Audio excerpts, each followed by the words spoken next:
How long will it take to receive an estimate? So for repair quotes, it will take us between 1 to 3 days. For residential projects, it will take us 2 to 4 days. And for commercial projects, it will take between 3 to 6+ days. Keep in mind, during the busy summer months, it may take longer to produce your quote. And in the winter, we may be able to produce your quote sooner. Do my skylights need to be replaced? Most skylights will last between 20 to 25 years. But when you're replacing your roof and it's around the same age, it's usually advised to replace your skylights along with your roof because this will be the most cost effective way. If your skylights are less than 15 years old, you may be able to reuse them.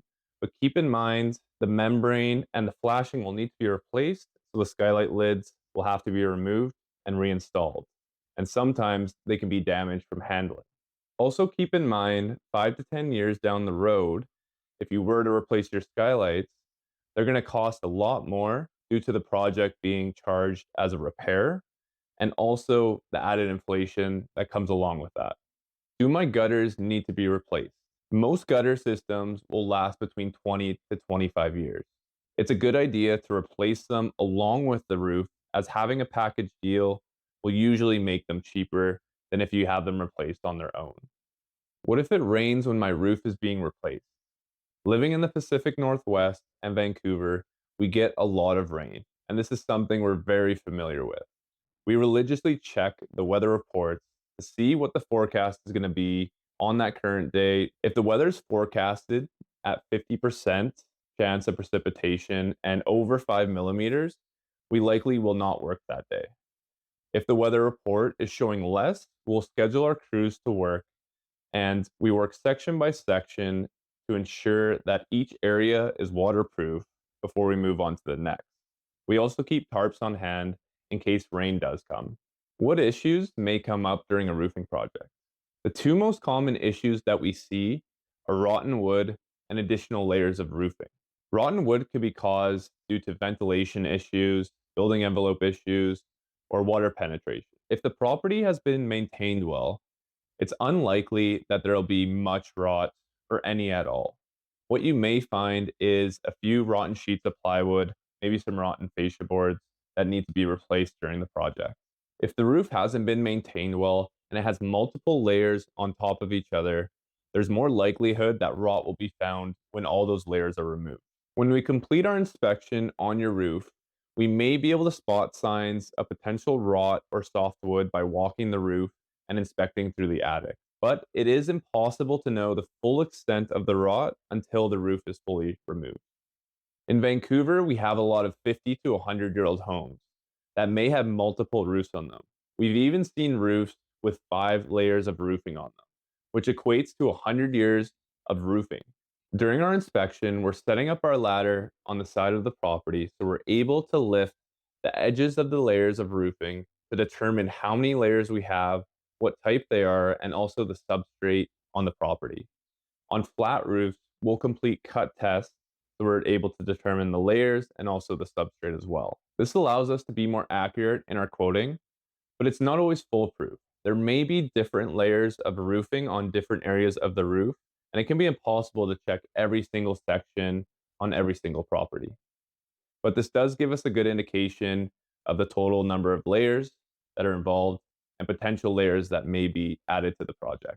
Can my roof be completed in the winter?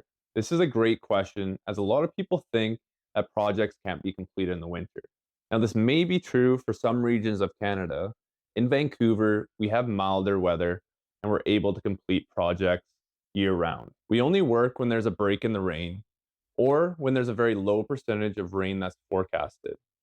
The products and the installation that we use in winter may differ slightly from the summer. For example, if we're installing a torch on roof, we may have to use more propane to ensure that the rolls are heated to the proper temperature. And if we're dealing with a sloped roof, we may have to adjust our nail gun pressure more so the nails won't blow through the shingles. Or we may even have to hand nail. Rest assured, your roof will be installed to the highest standard and you may even receive better rates. Where will the disposal bin be placed? It's completely dependent on each property, but if there is an accessible driveway, this is always our first choice.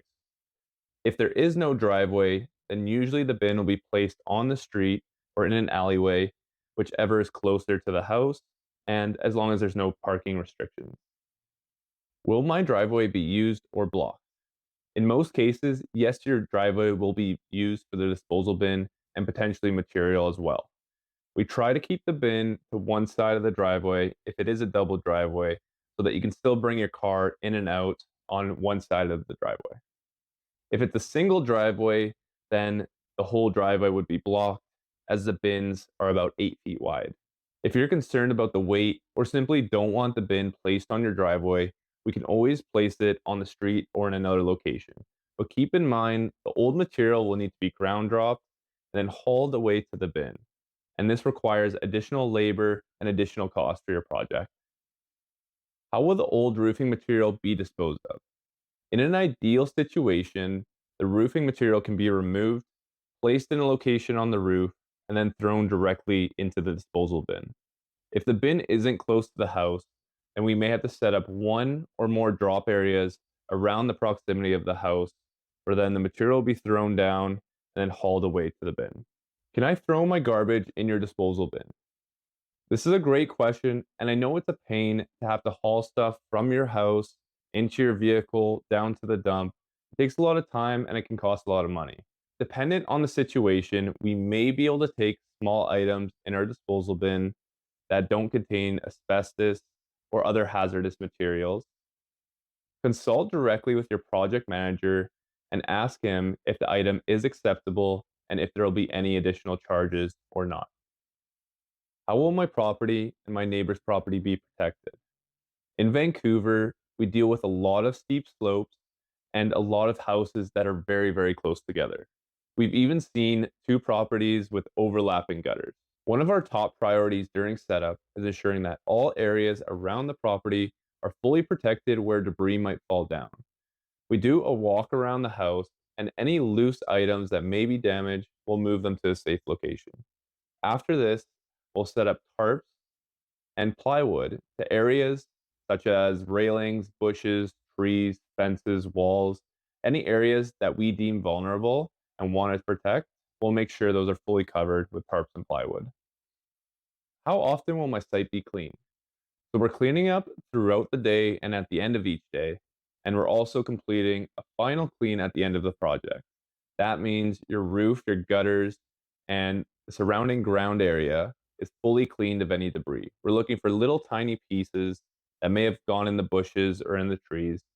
We're using a magnetic roller to pick up any metal or nails that may be in the grass or maybe on the driveway or walkways. And we're also sweeping around the areas. And our main goal is to make your property look better than before we started. Does the shingle color affect the temperature in my attic and in my home? As long as you have a properly ventilated roof and adequate insulation, the shingle color won't affect the temperature in your attic or in your house. Darker colors may absorb more heat on your roof, but the heat transfer will be very little to your attic space and to your home. The major difference we see is when the attic doesn't have proper insulation or the roof isn't properly ventilated. This can lead to really high temperatures in your attic up to 55 degrees. What this is going to do is going to cause an increase the temperature in your home. You're going to have higher energy costs, and also your roof isn't going to last as long. In the winter months, you may see condensation because you have the heat from the home rising up and you don't have anywhere for that airflow or that moisture to go, which can create condensation. It's best to make sure that your insulation and your ventilation is up to code so you don't run into any of these issues. What hours do your crews work? Typically, our crews will work Monday to Friday, 8 to 5 p.m. Now, this can vary depending on the time of year. In winters, the workable days are often a lot less. So we may utilize Saturdays to work and potentially longer days that have good weather. During the summer months, it can be very hot during the days, so we may start earlier than usual to take advantage of the cooler weather. We will only work within the noise bylaw ranges, so you can refer to those in your local city. How loud will a roofing project be? Do I have to leave my home? To be honest, replacing or installing a new roof is going to be extremely loud. We're ripping off old roofing. We're moving around 80 to 100-pound bundles of shingles and membrane rolls. And we're using high powered nail guns and impact screw guns. You will hear noise throughout, and you may even feel some movement in the home. If you're working from home, it's best to work from the lowest level of the home. So if you have a basement, you're probably going to hear less noise from there and feel less movement from the project. We do our best to keep the noise to a minimum, but simply replacing a roof, it's tough to do quietly. How many people will be working on my property on a daily basis? So our crew sizes range from 2 to 8 people. For most residential roofs, the crew size will range from 2 to 5 people. On commercial projects, the crews will typically range from 4 to 8 people. Do I have to provide a bathroom to the crews working on site? For larger residential and commercial projects, we'll provide our own facilities for our crews to use on site. For most residential projects, it is appreciated for you to allow the crews to use your washroom, but it is not expected. Does my roof require maintenance? Yes, every roof requires maintenance, especially in Vancouver and the Pacific Northwest, where we have a lot of trees and we get a lot of rain. It's advised to have yearly maintenance at the minimum to ensure your drains and your gutters are fully cleaned of debris. You have your moss and algae removed from your roof, and you're also having your overall roof system inspected, and that will ensure longevity for your roof.